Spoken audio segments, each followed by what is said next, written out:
and don't forget to click that subscribe and bell icon to receive a notification each time I upload a new video.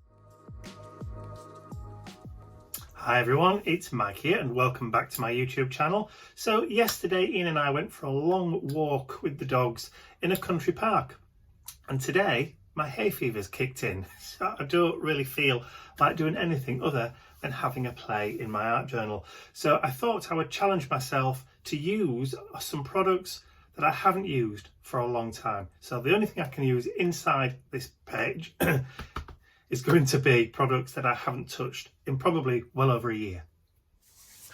So as I said, I'm challenging myself today to use products that I haven't used in absolutely ages. Some tools that I've had around for absolutely donkeys.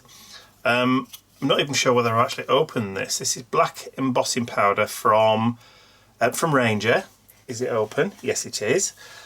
Versamarking, something I've not used for a long time. And I'm also going to be using my Colourcraft Brush-O powders as they are.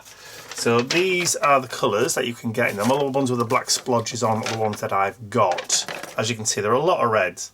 There's not a lot of difference between any of them really, so that's why I've only got a couple of them. So it's going to be a case of I'm going to be creating, just using these pigment powders, water reactive pigment powders, some stamps from Indigo Blue that I've had for ages but never actually used, still in the packet, totally untouched, and some black embossing powder. So to start off with, I've loaded in some watercolour cardstock. This is cotton rag watercolour paper, again from Indigo Blue. I'm not even sure they've actually got this in stock anymore. I've had it for that long. And also I'm just going to quickly whiz round with the scissors just to remove a little bit of that excess of rubber. And you can see the French chalk still inside there as well, so definitely have never used these. So French chalk is used in the production of the stamps. It helps to kind of release the stamp from the plate where it's pressed into at high temperatures. Some companies obviously clean it all off, some just allow the process to show through. Let's just try and... Do I actually want the antenna leaving it? Yeah, I do. I'll just leave the antenna on that one. Right, so that one was number Vintage Butterfly Mini, number 27. So that's that one. And this one here is number 21, Flutter it's called. So two different small butterflies. So I'll go off and just quickly cut this one out, because you've just seen me do that one, and I'll be right back. And excuse the rattling. Okay, back, done. So I remember back in the day when all red rubber stamps used to come like that and you had to cut your own out. It's only the last few years that they've done it for you. Anyway, right. So what I'm going to do is I'm going to just position these two onto this rag cardstock and then ink up with the Versamark. Ooh, sticky, sticky, sticky. I might do a couple of impressions using. I'm surprised this Versamark is still actually juicy. I've had it that long. I'm surprised it's not dried up, but I suppose that's a testament to the product. No, I don't even know whether that's going to work. I can't even see.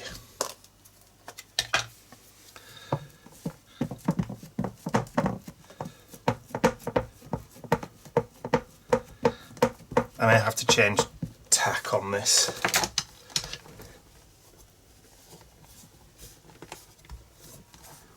Well, we'll test it and find out, won't we? Whether it's worked or not. Okay.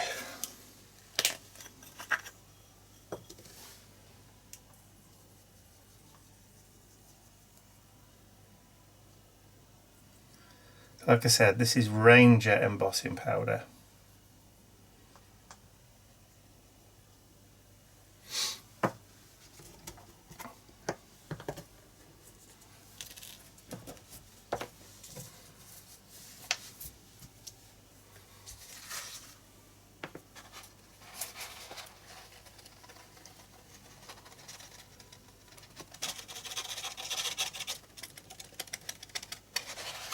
Seems to have worked all right.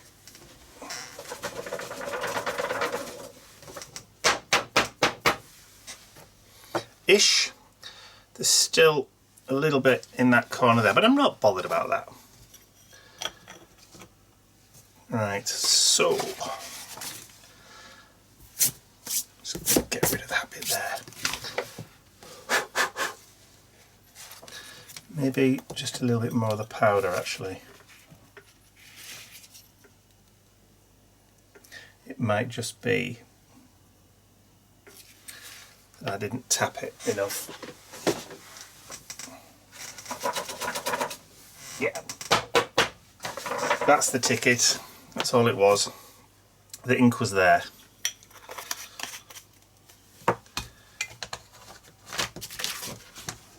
Right, sort those out later. And let's give this a buzz.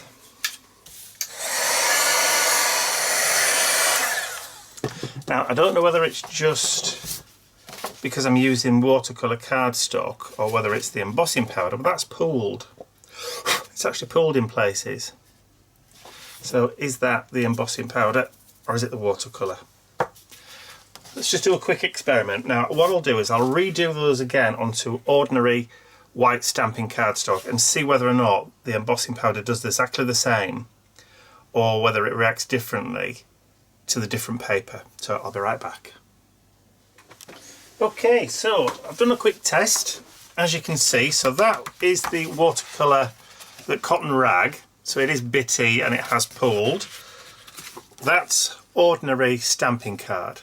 So you can see that the detail is a lot more intense and a lot crisper.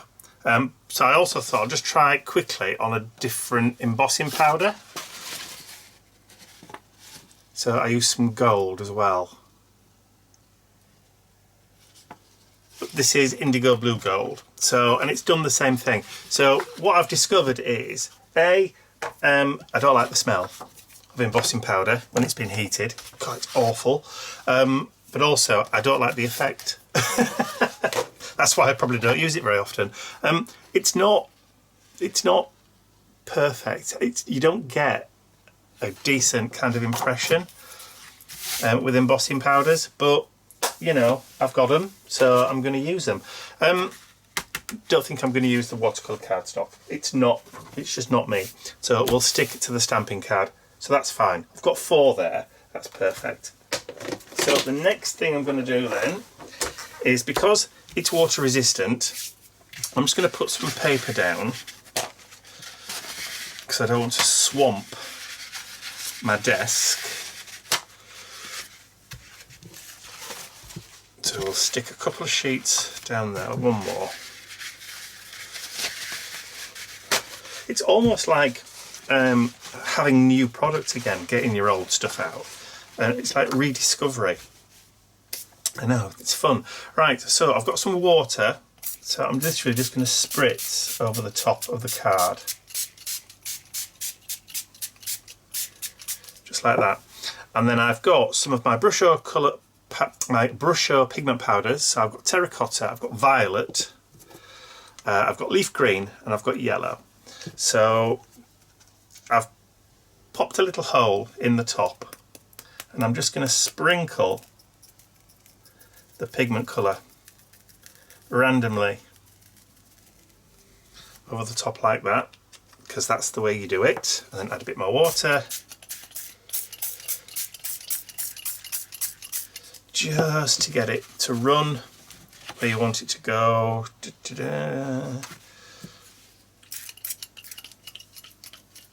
Should have filled the water up, shouldn't I? There you go, there's another one. That's more like it. Right, so while we've got that out, let's get some of the leaf green in as well.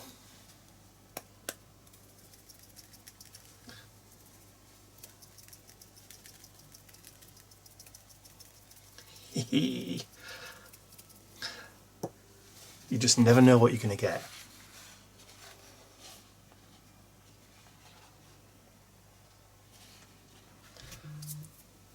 Right, so then let's throw in a little bit of violet, just because we can. That hole's not very big in that lid there. Okay, so I've just activated the violet, and as you can see, that's rather strong. But with these, they normally die back. The colours kind of die back when they start to dry. So I'm going to leave these to dry for a little while now. Help it along a little bit with the heat gun. So I'll be right back. Okay, so it's dried now, and I don't like it. The green, I think, is a bit too strong. So that leaf green is definitely too much. There's too much in there. So what I've done is I've just had some lunch. When I came back, I just quickly did another 4 butterflies. So it's okay to change your mind. You can do whatever you want. So I'm just going to do a quick spritz. And then this time I'm just going to use the yellow, just because. And you can see there are touches of red in that already, just coming through. And I'm going to spritz straight down.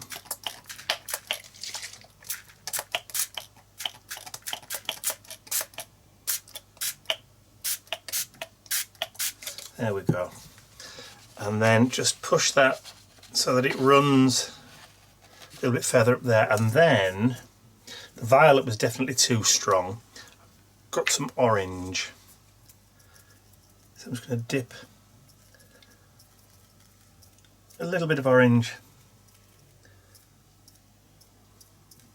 just in there as well. You can see where it's wicking, where it's running. It's mixing with the paper and then it's running. So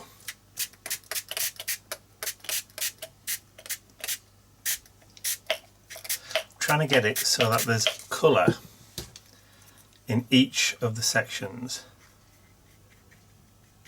That'll do, I think. Right, let's get that dried off. Okay, so I don't want to overheat it because I don't want to reactivate the embossing powder again. But of course, what you could do is you could just do the background first and then stamp and emboss over the top. But you have to make sure that the paper is really dry before sticking the your embossing powder down, because otherwise it'll just stick and it'll just go everywhere. So yeah, so a couple of things just to be aware of. So don't use the heat gun too much, because otherwise you'll reactivate your embossing powder. And if you're going to put the colour down first and then emboss on top, make sure that it is completely and utterly dry before you do so. But there we go. So I'm fairly happy with those colours instead. So they're a lot better than those. Bit dark if you ask me, but these are better, much better. Right, I'm going to make sure all these are completely dried off, and then I'm going to make a start on my background. Okay, so while they're finishing off drying, this is going to be my page. So what I'm going to do is I'm just going to spritz this, just dampen the paper, but not going too mad. And then using that leaf green this time, again, so we're going to get some yellows and some greens, and I'm going in kind of a direction left and up that way, and I'm going to spritz just down on top and then get it to run that way. Go on. And then back down again. Over this way. So I want a really kind of washed effect. Kind of light. So a little bit of water just to activate those colours there. So to get this leaf green colour, it looks as though they've added tones of blue in with the tones of the yellow. And all I'm going to do is just let it run backwards and forwards, corner to corner. And then if you want to just get it to move a little bit more, loosen up a bit, let it run that way, and then quickly flick it back over, turn it round,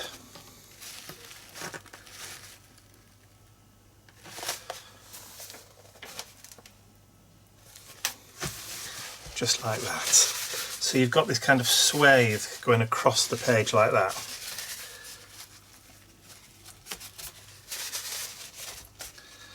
Okay, so we've got that. And then we can look at what other colours we've got. Let's see. Sandstone, a little bit of brown. So there's going to be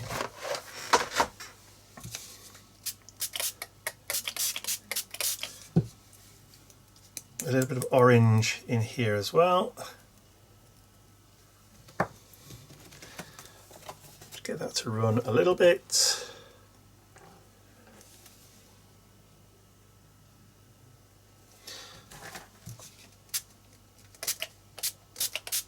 I just want a kind of really washed, watercolory kind of look. And then flip that round and do the same over in this side.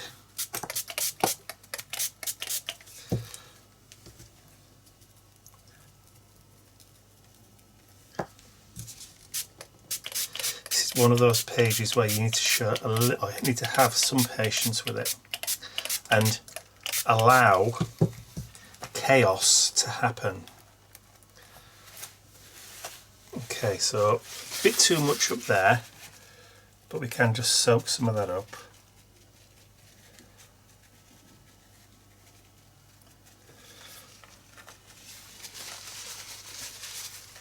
Of course, you can't really see all the page because we've got the reflection of the light onto the page. So I'm just dabbing. Okay, let's see what that gives us. Okay.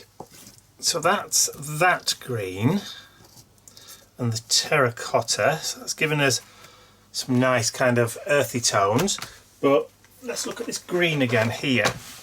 What else have we got? I've got a lime green, so that's more like a yellowy green. I've got a rose red sea green, so that's a possibility. Olive green, emerald green, so there's 3 more greens there.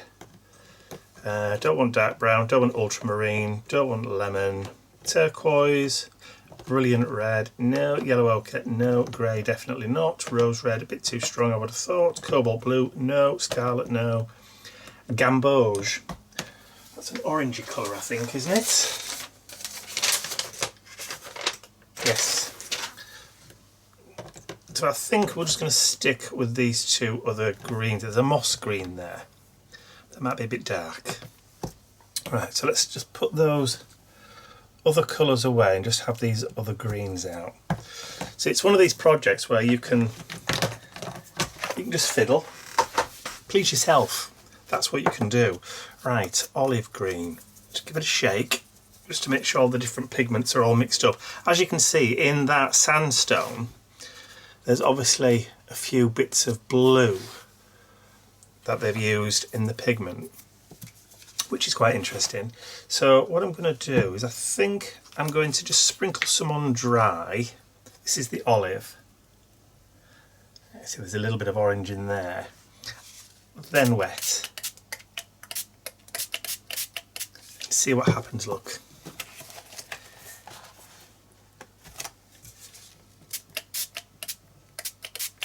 Right. Move that a little bit.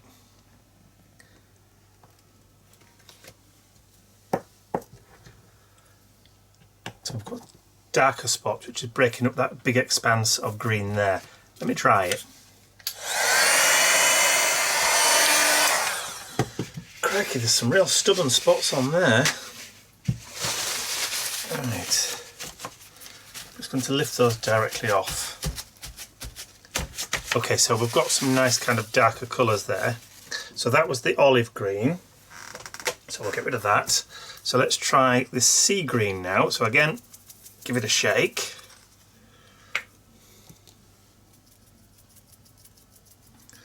do a little bit of those in the middle.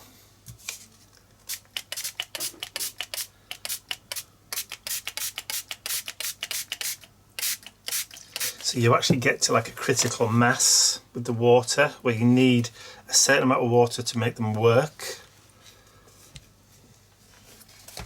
Right, let's get some runs upwards now, and then some runs down.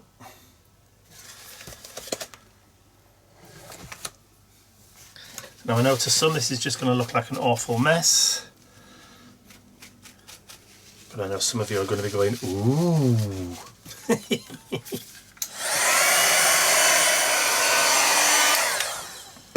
Okay, so that was the sea green, and now let's try the emerald green. This isn't 100% dry yet, so it's a little bit damper. So I'm going to put a little bit.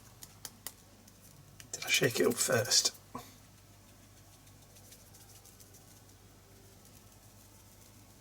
You can't really see the colour until you start spritzing.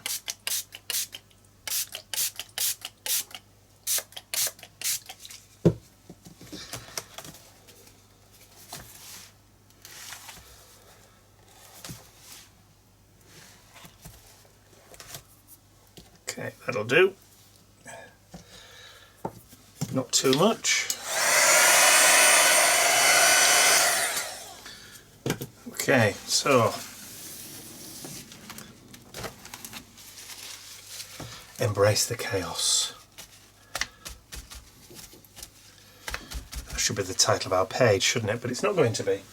Okay, so those are the pigment powders. Now, I do want to introduce some red colour, but I don't want to use the pigments. I've already mixed up a while ago some of the pigment powders, made them into spritzers, which I used the other day as well.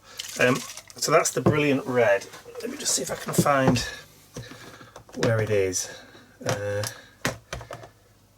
Scarlet, cobalt, rose red. Maybe that'll do. Let me see if I can take the lid off, because although you can see the red colour in there, I don't think it's strong enough. Don't think there's enough pigment in there. So what I want to try and do is I want to try and add in some more. But this is the rose red. So what I'll need is a spatula, a thin one. That'll do. And take that and dump it in. Close the lid and then give it a really good shake.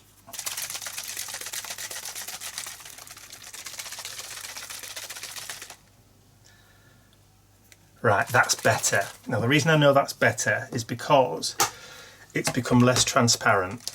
I can no longer see the tube through the liquid, whereas I could before, which tells me there's now enough pigment in there.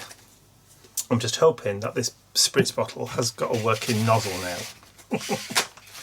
Let me just test it. Yes. Perfect. Right. So,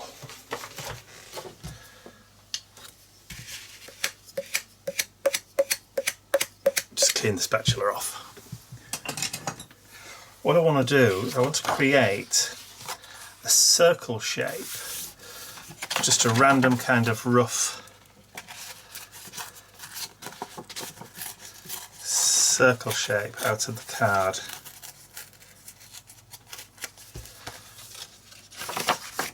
That'll do. So I'll bring this back in, and then I can bring that one that I didn't really want. And what I'm going to do is I'm just going to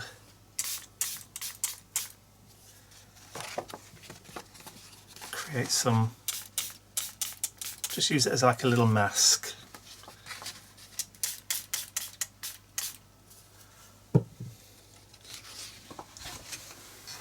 Straight in the bin.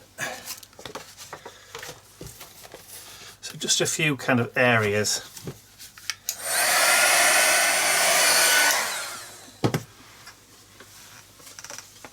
Just bring that back a minute,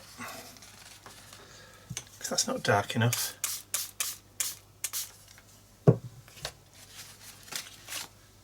Come on.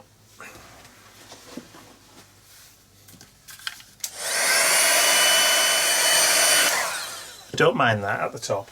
Don't mind that at all. And then I think just maybe down here.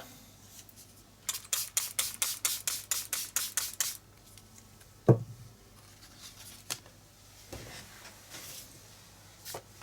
hope I've not just sprayed my arm there. And then just finally bring it back, and I just want to do one more. That'll do.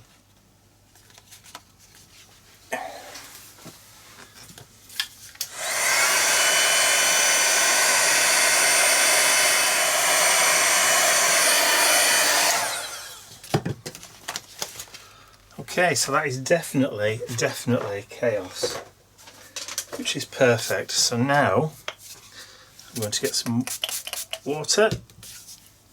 I'm going to start dropping some splodges down, just to kind of break it up a little bit.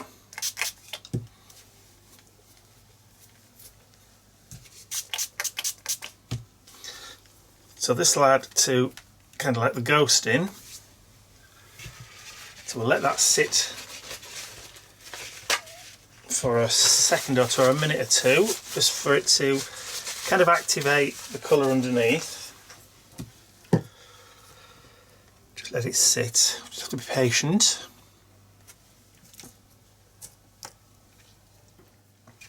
Alright, so they've been there for a minute or two now, so I'm going to just roll my kitchen towel over the top and just remove any kind of excess water, and that's created, see all these marks in the background, those ghost marks. Again, random, chaotic, but it adds just a little bit of interest into the background. So what else can we do? Well, we can add some splatters into the background. So I've got some white gesso, and get some water on the worktop. Oh, don't want that. That's got red in it. That means there must be like a contamination onto my mat. So, water, gesso. Now, bearing in mind that the gesso is going to pick up some of the colour underneath, but it will just help.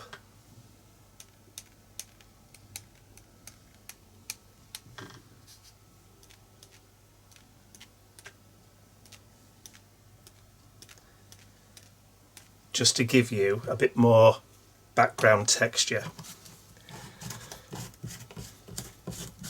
Okay, so we're going to let that dry. We'll get this cleaned up, tidied up, get the brush washed. And then, in the words of Arnie, I'll be back.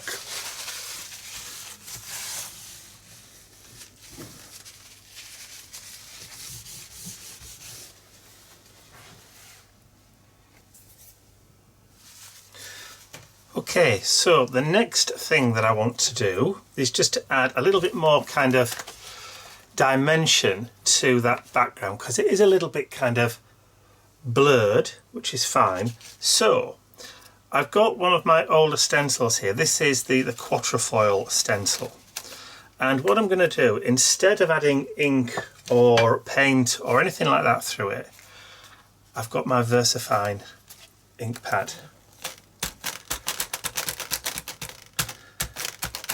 And what I'm going to do is just,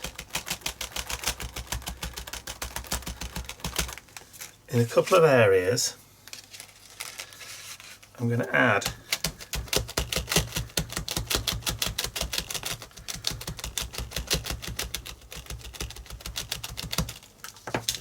around like that, and then maybe just a bit over here, just so we've got three kind of areas.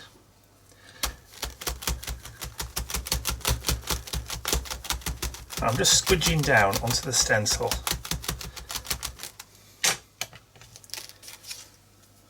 Okay. And now I've got some clear, superfine embossing glaze. You can see that. This is from Indigo Blue, but obviously clear embossing powder you can get anywhere.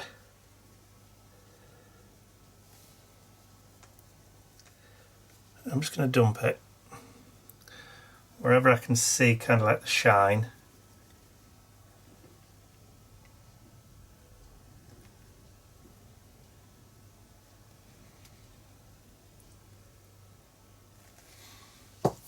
Right, I should have put this down first, but I forgot.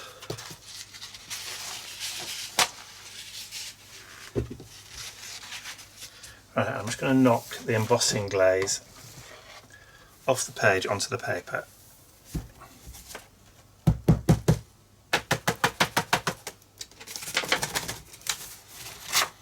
And you'll be able to see it on the page, look. Just up there. So I'll just move that to one side while I recover the powder. I always find it's easier to bring it towards you rather than away. There we go. Waste not, want not. That's what I always say. Right, let's bring the page back in, and then let's give that a bit of a heat.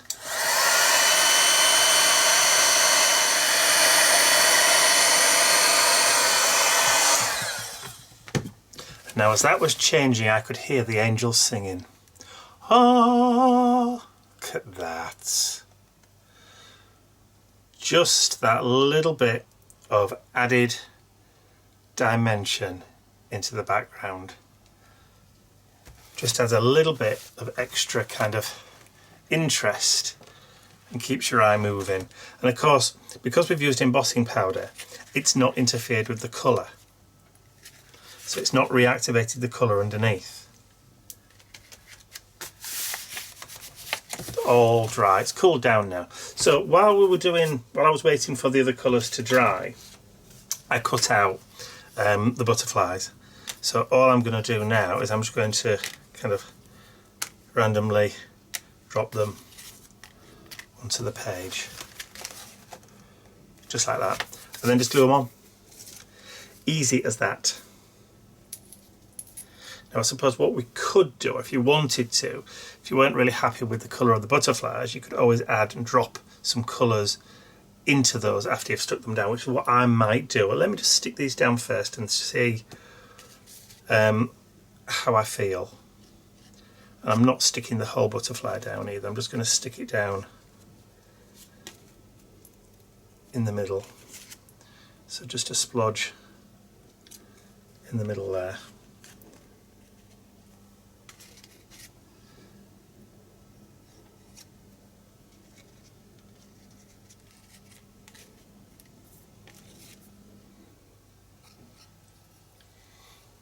The only reason I'm doing that is so that if I want to, I can just lift the wings up later on. Alright, so I'm going to give that a minute or two just to kind of grab, and then I'll be right back.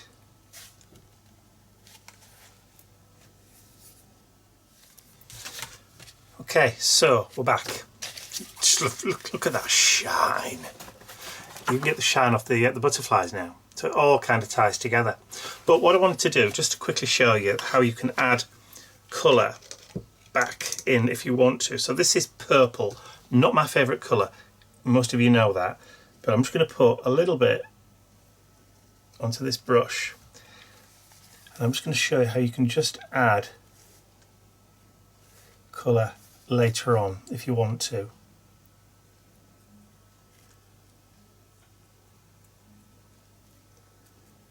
All that's done is just gone grey.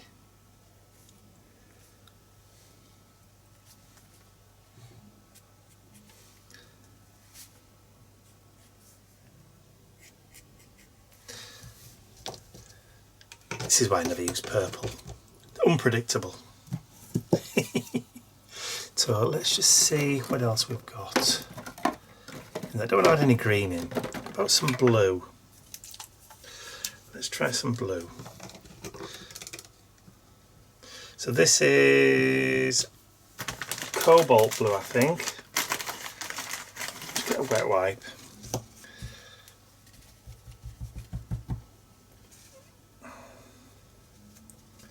And get rid of some of that purple on the brush. I know, I'm faffing. That's it. Right, so let's just see if we can... See, they're going a bit green because of the orange underneath.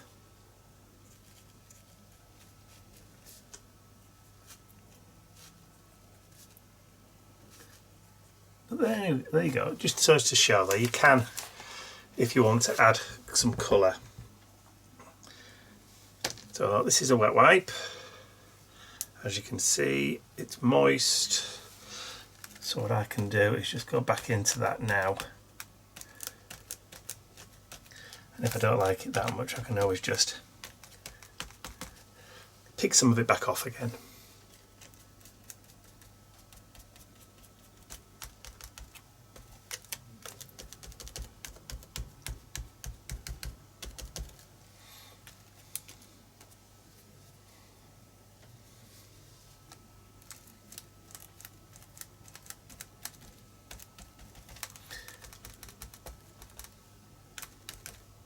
Here we go. That'll do.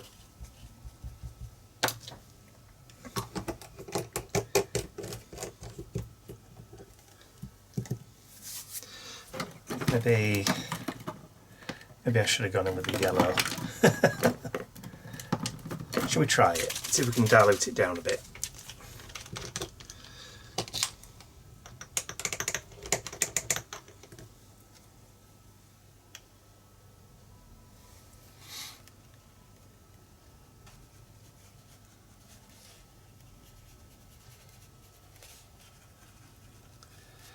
Brighten that up a little bit. Hey, there we go. Just choose the right colour.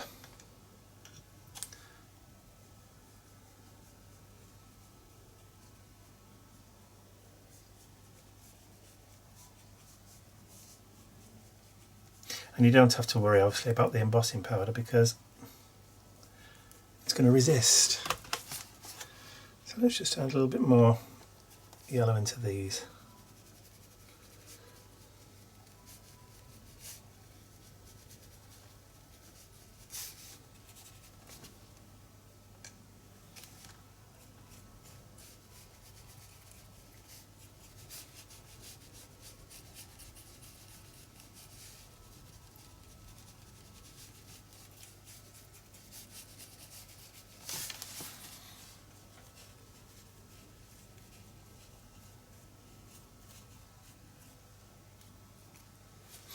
There we go, love it.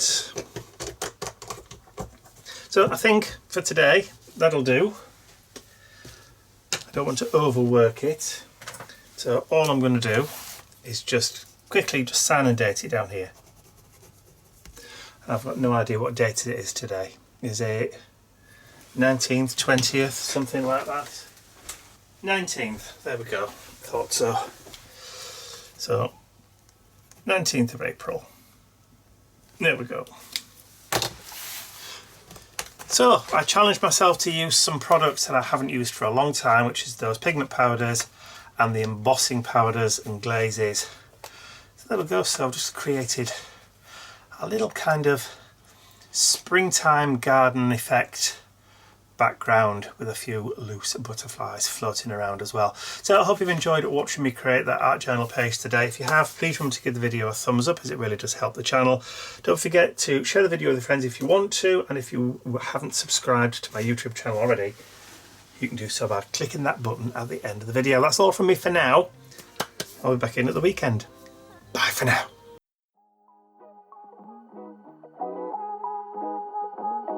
Oh.